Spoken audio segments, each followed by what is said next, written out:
বাইরের বিশ্ব প্রকৃতি কেমন তা কখনোই তার দেখা হয়ে উঠল না। কিন্তু ডাক্তারদের কথা অমান্য করে ছেলেটির মা 5 বার রিস্ক নিয়েছিলেন, তবুও ভাগ্য সাথ দেয়নি।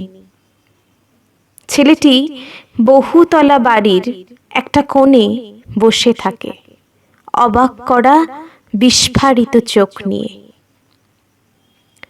বিস্ময় তার চোখের নয়, মনের। তাকে দেখলেই এ কথা স্পষ্ট হয়।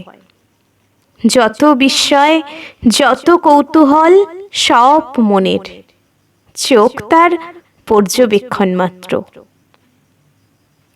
জগতের আলো, বাতাস, মাটি, গাছ সবই অন্ধকার বস্তু তার কাছে, ঠিক মাতৃজঠরের মতো।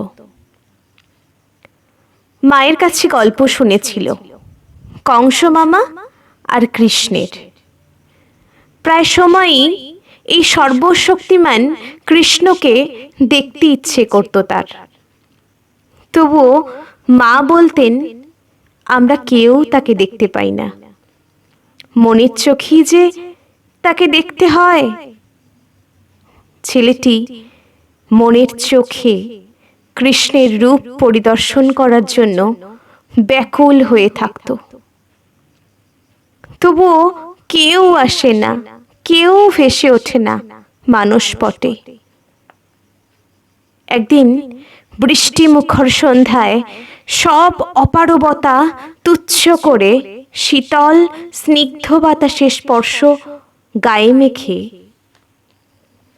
বাইরের রেলিংয়ে এসে দাঁড়ায়। জোরে চিৎকার করে ওঠে, কৃষ্ণ বলে। বৃষ্টির ঝাঁপ গায়ে এসে লাগে। কেমন দেখতে হয় বৃষ্টিকে তার খুব দেখতে ইচ্ছে করে।